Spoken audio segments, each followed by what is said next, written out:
Thank you very much. I greatly appreciate it. Thank you very much.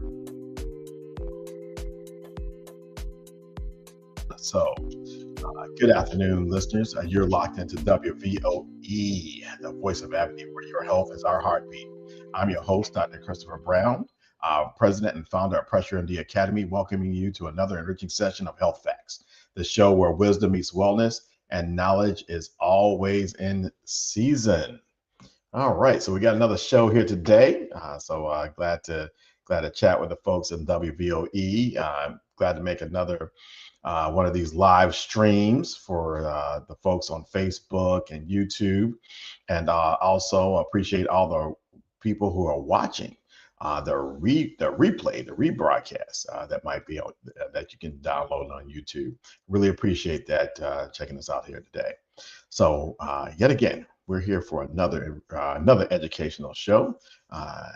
We're going to talk a little bit about a topic that is interesting, a topic that I think people, I think everybody knows about it, but you really is rare that it comes, kind of to the forefront of your attention.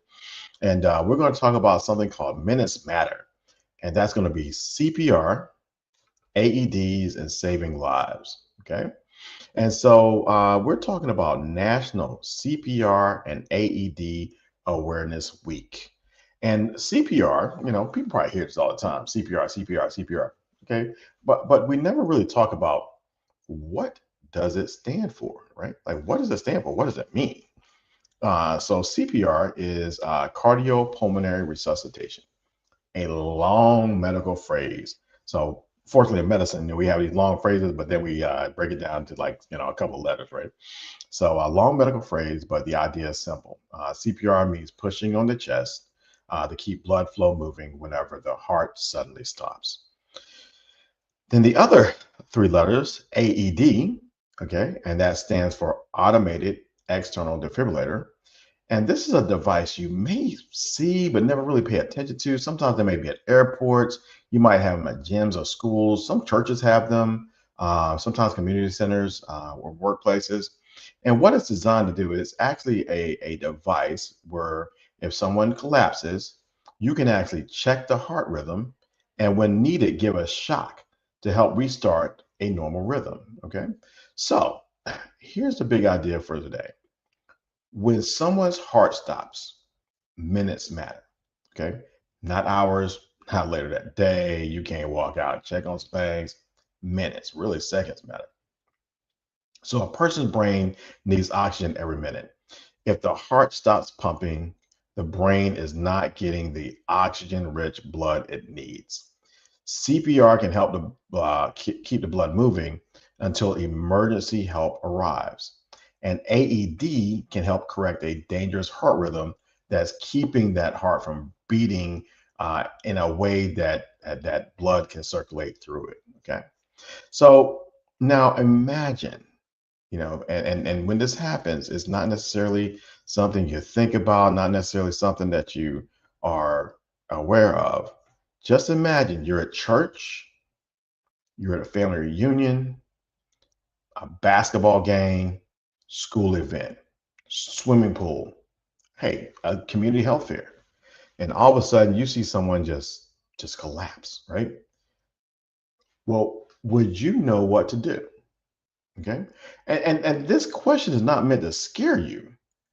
It's meant to prepare you. So get your mind in a preparation mode, because the truth is that ordinary people save lives every day when they call 911, when they start CPR, and when they use an AED. So every day somebody is doing one of these three things to help save a life. And today we'll talk about what CPR is, what an AED does, why drowning prevention matters, why this affects African American communities, and of course I'm always going to find a way to link high blood pressure and kidney disease into it, because that's what I do for every show. And then how policy, and we're actually going to touch a little bit on policy, how Hearts Act that and other safety bills can help make our schools and communities safer. Okay, so and more importantly, we're going to talk about what you can do today. So let's do a little brief history. National CPR and AED Awareness Week. So National CPR and AED Awareness Weeks takes place every year from June 1st to June 7th. It's a week that was originally recognized in 2007. Okay, and it's designed, and because Congress passed this resolution to recognize this, um, so that organizations like the American Heart Association, the American Red Cross, and the National Safety Council can help bring attention to the need for more people to learn CPR and to understand AEDs. So these skills that we're talking about, these are not just, 'cause most people think about this as, something that happens in the emergency room and hospital, but these are really community-based skills that can actually save lives at the point where a person collapses, right? So, because honestly, many cardiac arrests happen outside the hospital. It's not inside; it's outside the hospital. They happen at home. They happen in public spaces. They happen before a doctor or even the ambulance can get there. So the person standing nearby or next to that person can be the difference between life and death. And that person can be you. Okay. So as you're sitting here watching this, that person can be you. Okay. So let's start with the basics. So cardiac arrest, this is basically when someone's heart stops pumping blood the way it should. And a lot of people confuse the cardiac arrest with a heart attack, and they're very related, but not necessarily the same thing. So heart attacks are typically blood flow problems. So the blood vessels that feed the heart get blocked. That person gets chest pain, shortness of breath. Kind of what we think about with heart attacks, and that's what you get with a heart attack. The cardiac arrest is more of an electrical problem. So, and that's the heart's rhythm becomes so abnormal that the heart just can't pump blood efficiently. That person may collapse, stop responding, stop breathing normally. So now, don't be wrong, heart attacks can lead to cardiac arrest, but a cardiac arrest can also happen from a number of other causes. So this is where, and then when this happens, this is where CPR comes in. CPR actually does not restart the heart by itself. The goal of CPR, cardiopulmonary resuscitation, is actually to help pump blood using chest compressions while the heart, tries to restart, or while the heart tries to do what it does. Because when you push hard and fast in the center of the chest, you help move blood to the brain and actually to the heart as well. So that's what you're doing when you do CPR. So the heart is the body's pump. And so CPR is like using your hands to help that pump move blood until more advanced help arrives or until that heart kicks back in. So you need that you need that to happen soon and very soon, because remember, minutes matters. Not, hey, let me go get something. Minutes matters. And the moment that person collapses or passes out. Okay. Now let's talk a little bit about AEDs. An AED is a portable machine that can check the heart rhythm. If the rhythm is one that can be helped by shock, the AED, the machine, will tell you what to do. It gives a clear voice. So when you open this device, it'll tell you things like, hey, apply pads, do not touch patient, analyzing the rhythm, shock advised, press the flashing buttons. So this device is designed not for doctors in the hospital. It's designed for the everyday person. So if you can follow instructions, you can use an AED. So you don't have to guess. The AED itself guides you. And here's something important. The AED is designed to not shock someone unless the device detects a rhythm that is more likely to respond to the shock. So you don't have to be afraid to turn it on, follow the steps, because if it doesn't detect something that it thinks will work with a shock, it won't tell you. Okay. So the message is simple. No, call 911, start CPR, get the AED, follow the prompts. Right. So in terms of, because, okay, I'm sitting here talking, but of course, we want to give you a little bit of data. So more than 350,000 cardiac arrests happen outside the hospital each year in the United States. Immediate CPR can double and some studies triple a person's chance of survival after cardiac arrest. Survival decreases with each passing minute when CPR and defibrillation are delayed. So public access to AEDs matter because a shot delivered early can be life-saving. There's certain heart rhythms that's the treatment. Is that if like say if that person was in the hospital and we saw that rhythm, the first thing we would do is go in and shock that person to try and get that heart back in the rhythm. So the AEDs matter. Okay. And one of the things that, when we talk about CPRs, drowning things of nature. So one of the things that, I do want to bring to everybody's opinion, and this is more for CPR, and that is because drowning is a major concern.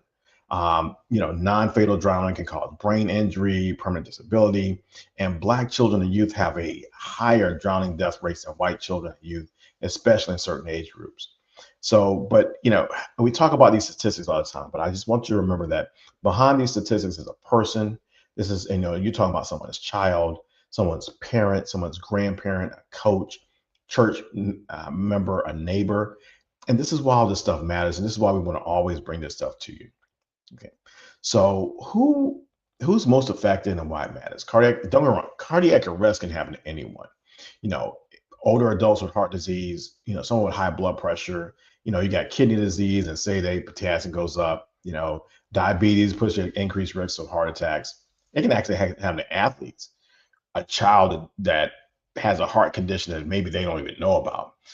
During sports, swimming can happen at home as well. So it can happen to anyone. It can happen anywhere. And not everyone has the same access to prevention, but this is where things can change. If we know that we need this sort of training, we can work on getting that training a little bit earlier. Okay. So, because African American communities, a lot of times, we have higher rates of the conditions that lead to cardiac arrest. So we have high rates of high blood pressure, heart disease, strokes, diabetes that can lead to heart disease, and sometimes barriers to care. So we're a little more susceptible to some of these things. And so while that may exist, this is not about blaming. This is about solutions. So one solution that we can do, one solution that you can work on even today after this show is finished. One solution is training. One solution is planning. One solution is access to these AEDs. One solution is prevention, and sometimes the solution is policy. Taking things in our own hands. Getting our representatives to kind of be involved in making sure we have the stuff that we need in order to help people survive. Okay. So when we talk about CPR and AED, a lot of times we talk about it on an individual basis. Okay. So yes, you need to get trained. Yes, you need to get an AED, but we're not talking about individual health a lot of times. We're talking about family health, the health of the church, the health of the school, neighborhood safety, public policy is what we're talking about here. So this is where a lot of this stuff overlaps. So even though I'm talking to you individually, you may be watching individually, hopefully watching as a group, but we talk about this stuff individually. This affects groups of people because if your family, if you have an AED in the house and someone collapses, you got it there. If you say, hey, we want to get AED in our church, and the church has it and someone collapses, you got it there. Suppose there's somebody in there that also knows CPR. So you start with the CPR, someone else goes to get the AED. So now you're working as a unit to help keep that person from passing away from something that, number one, may have been prevented, but they didn't prevent it. But now that it's there, you might be able to prevent that person's demise, that person's death by intervening at an earlier stage. Because remember, minutes matter. So yes, calling 911 is important because you want to get the paramedics there as fast as possible, as soon as possible. But also the people that are there also matter, because before the paramedics get there, you could already be doing the CPR. You could already have the AED on there. Shoot. I mean, if it works well, something you may get the person's heart started back up before the paramedics arrive. So this is why all this stuff is really important.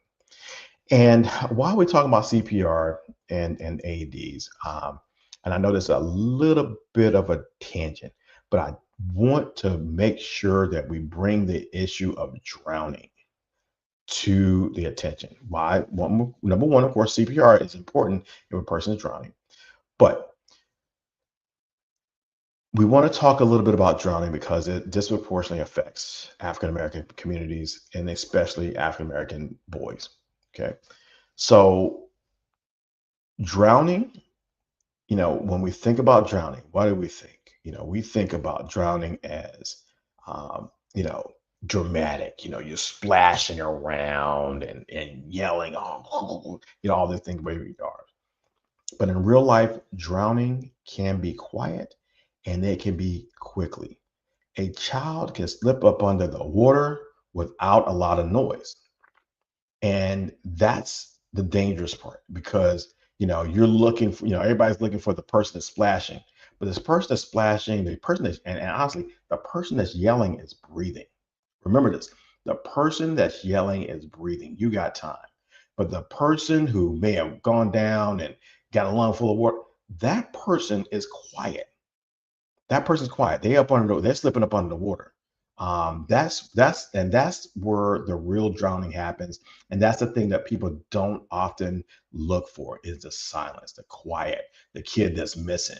Because that's where it can happen. And drowning can happen in a pool, lake, it can happen in a bathtub. So even a family gathering near water. So this is where it becomes important. This is especially important for African American families because Black children and youth have a higher drowning death rate compared to white children and youth. In swimming pools, Black children ages 10 to 14 have been reported to drown at much higher rates. And there are a lot of reasons for this. Sometimes it's because you don't have less access to pools. There's not a mentality that goes around the pools. Maybe not as many swim lessons or water safety programs. And then, of course, we got the historical reasons for African Americans having mistrust or mistrust, and sometimes exclusion from swimming spaces. Remember, it used to be that you put your toe in the water, they would drain the whole pool, so you weren't allowed in there. So this is not. This is not without rationale or reasons. So therefore that water culture is not it's not incorporated into our communities. So when it comes to that, we want to make sure we're teaching children to swim as early as possible. So get those swim lessons in. Use life jackets around open water. Watch children closely around water. Like I said, you don't just trust them to the teenager and just walk off. Like I said, look, the teenager that's on the phone somewhere, make sure the children watch closely. Don't rely on the floaties. If you're the person assigned to watch the kids, don't drink. Go put that alcohol up. You go get you some water. And then the other thing is this: learn CPR. And this is why we pack on the CPR piece. You want to make sure you know CPR because that can be the difference between life and death. It can be the difference between someone having brain damage and not. Okay, and make sure there's a phone nearby to call 911 and know what a rescue equipment is. Because for drowning, oxygen is an issue. Because remember, they got a lung full of water. They can't breathe, and so therefore you want to make sure this is happening. So make sure you're trained in rescue breaths. And if you're not trained, don't freeze, call 911, start the chest compression. Something is better than nothing. Right? Okay, so like I said, we just want to make sure we put that in there because prevention is important. So make sure you got that CPR if you're going to be around water. It's extremely important, much more important than we know. Okay, so now what are risk factors for cardiac arrest? And a lot of stuff is stuff that's medical. So your high blood pressure, prior heart attacks are important. But then kidney disease, smoking, family history of cardiac deaths are important. Certain electrolyte problems that are in people, especially with kidney disease, dehydration, severe dehydration could be a problem. If you have inherited kidney disease, those things are important as well. So a lot of these things all contribute to the reasons why people might have cardiac arrest. So now, Now that we know some of these risk factors, then the question becomes, what do you look for? What am I looking for? That becomes the question. What exactly are we looking for whenever someone has experiences a cardiac arrest? And and ask it, let's ask yourself this question. How do you know when someone may need CPR? What does that look like? What does that look like? I mean, so we want to know what that looks like. So, so the question becomes, if a person, you're sitting at a place and somebody suddenly collapses, okay, that might be pretty obvious, but they may just not respond. Suppose they're in a seat and they just kind of slowly go down. Okay, that might be it. Somebody may stop breathing or start breathing really abnormally. It may be little gasps. They may start to look blue, gray, pale, something of that nature. No normal movement. So everybody else is doing the wave, and that person just kind of sits there, and they may look like they just took a nap, and but hey, you okay? Hey, you okay? So, and when that happens, don't spend too much time trying to wake them up or check a pulse. If, or wake them up, check and see if they got a pulse. If someone's saying that, because like I said, they may be sleeping. You can look to see if they look like they're breathing. And if they're not, start shaking them and see what's going on there. Okay, so that's what you do, because sometimes it's hard to find, and it's hard to find pulses because you don't really, yeah, I know how to find a pulse, but I've been trained. But a lot of people don't know that. But so a lot of times what you have to do is, is a simple approach. You might want to just check the person. You tap the shoulder. Hey, you okay? You okay? You know, if they're not looking right, call 911. You might want to send someone over and say, hey, you call 911. If you have a phone in your hand, you might want to call 911 at that time. And then third, compress the chest. Hey, get there and, like I said, start pushing that chest, because guess what? If they were sleeping, guess what they're gonna do? They're gonna wake up. So might not be happy, but they're gonna wake up. So you can always start with that. The other thing is, like I said, now that you got 911 on the phone, they can kind of give you some advice as well. So if you're not trained or not comfortable giving adults, then just hands-on only CPR is probably okay for most people, for most teens and adults.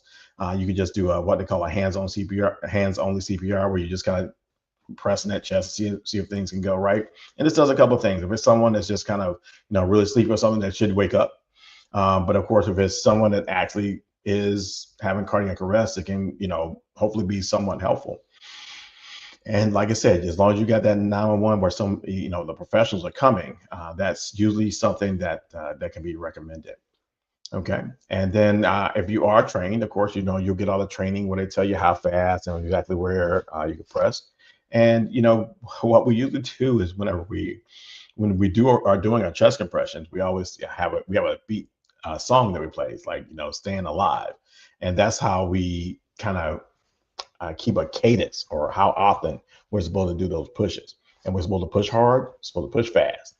Let that chest come all the way up, and then, like I said, and then all the way up between presses, to make sure that we're helping that heart to beat as well as it can beat. Okay, try not to stop. Although I can tell you right now, you will get tired. You will get tired.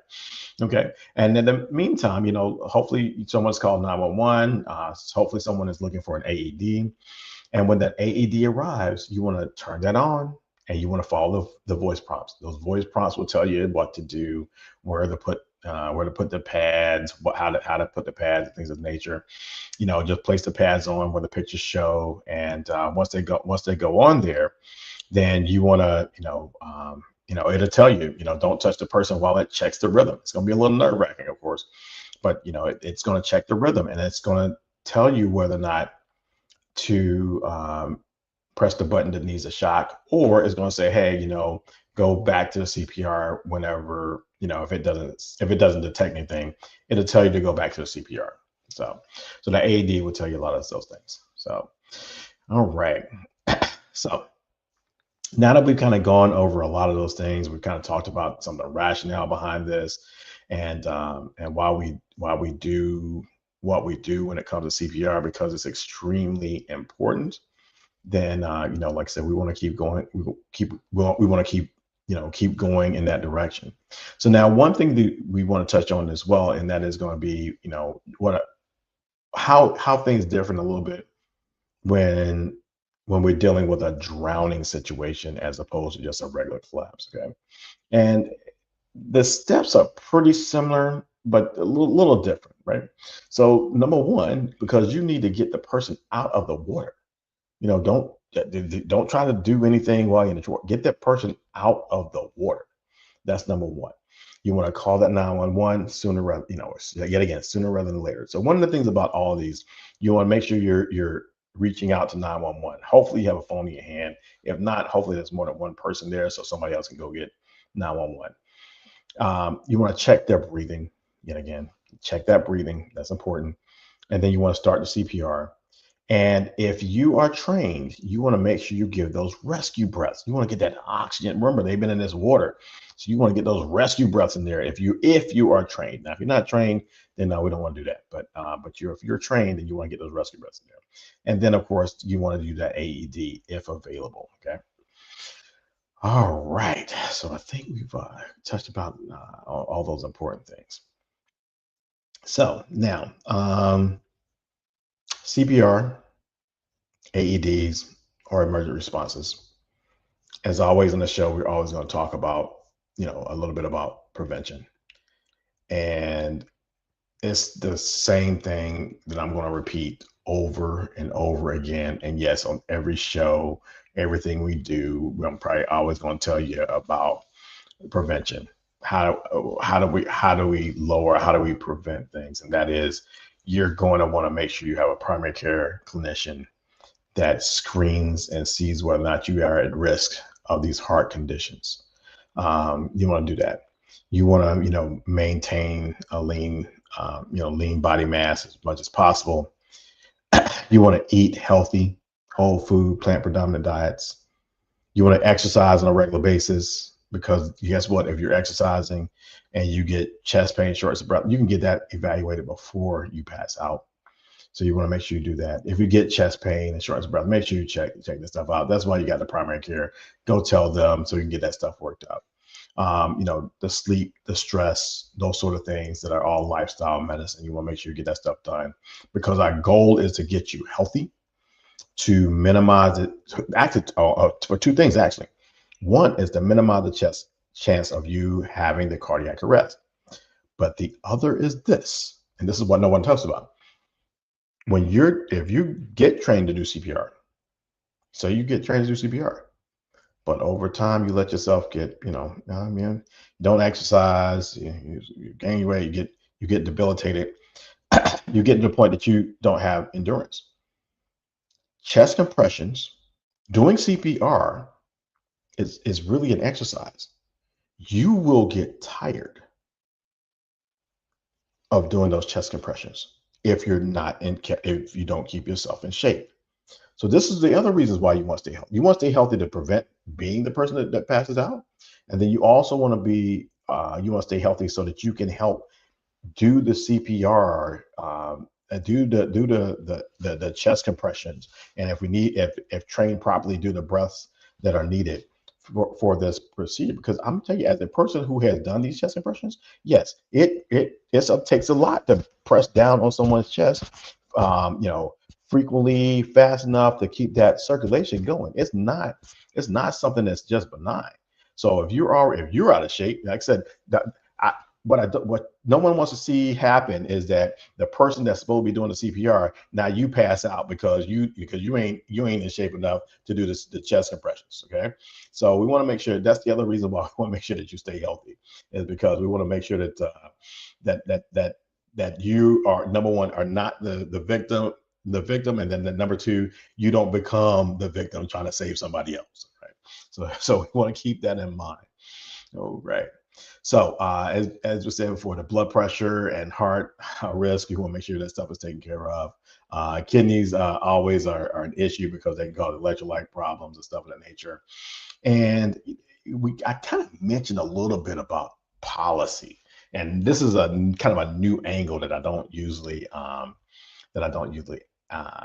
touch base on, and that is there are policies. I think this one is I think this is a North Carolina policy that's being proposed, where and it's called the Hearts Act, and this Hearts Act is connected to this concept that schools should be better prepared for cardiac emergencies, including AEDs and CPR training and emergency response plans. And that is because if somebody passes out there should be a plan. There should be an AED in the schools. And that needs to be supported because, of course, schools are already fiscally constrained. And so this is something that's out there. I think it's a North Carolina policy. And, you should look into that and see if we can push that. So if your school doesn't have an AED, if your church doesn't have an AED, you can work with your legislature to see if they can get funding so that you can get this in your place of gathering. So whether it's a church, a school, community center, see if you can find the funding to make sure you have that. Make sure that there's emergency response plans. I mean, your church really should have an emergency response plan. Your community centers, if you have one of those, should have an emergency response plans. What happens if somebody passes out there? What are you going to do? Who's there that's CPR trained? Are we gonna make sure that everybody's CPR trained? Are we gonna make sure there's a certain number of people that are CPR trained, so at least one person that's there can initiate that response in a healthy way? So, and these are kind of policies that you can generate on your own there. So that's that's kind of kind of our key takeaways for today.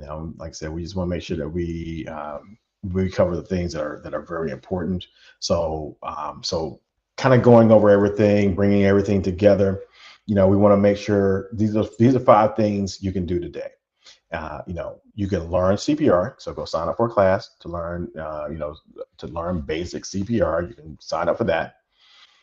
You can practice water safety, especially if anybody that's if you got a pool in the neighborhood, a pool in the backyard, you're planning on going on a family vacation where there's water around, make sure you practice water safety.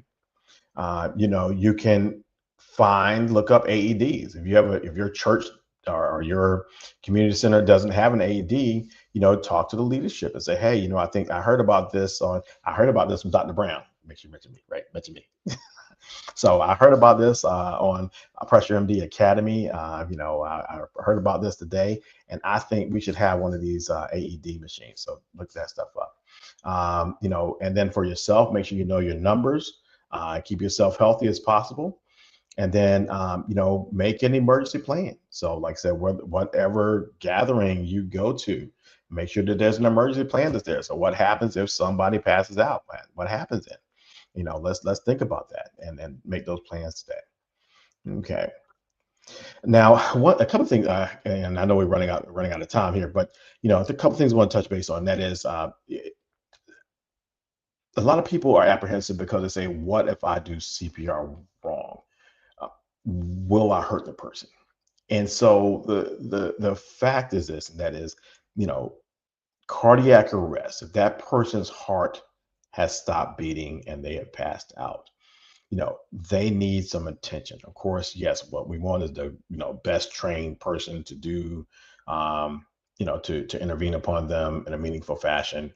But you, remember, minutes matter.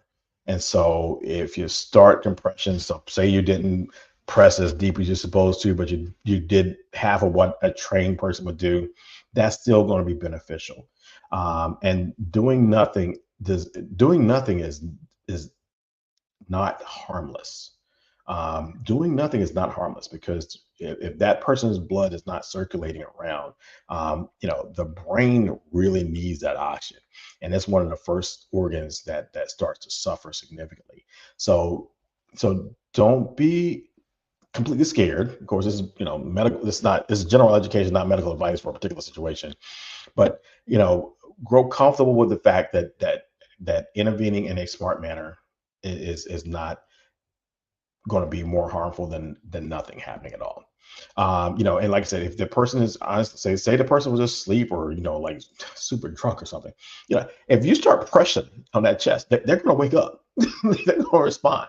And if that's the case, now one thing I would say is if the person is saying, "Hey, get off me," that person is not experiencing cardiac arrest. Okay, if they're able to form the words and push you off, yeah, yeah, get off that person. That person is doing okay. So that's just one thing about it. Okay. The other thing is that AED people think AEDs are for medical professionals. AEDs are literally designed for the public.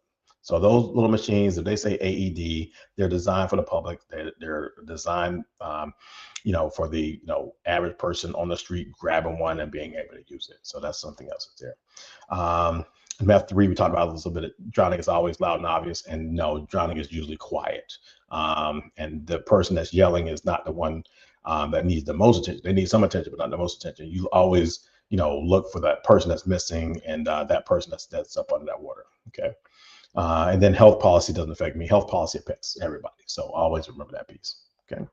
So, all right. So as we wrap this up, because I'm running behind a little bit. So I would just want to thank everybody. I want to thank everybody that's on WVOE that's listening to me on that radio station.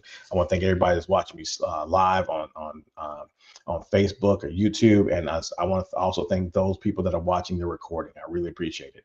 If you find something useful, if you find some information that's helpful, please like, follow, and share. We really appreciate it when you like, follow, and share. You can also leave comments. Let us know if you like what we're talking about, and kind of go from there. Okay. Outside of that, hey, you want to be the help before help arrives. Be the help before help arrives. So thank you very much for tuning in to Health Facts for today. We look forward to chatting with you next week. Otherwise, have a great day. And all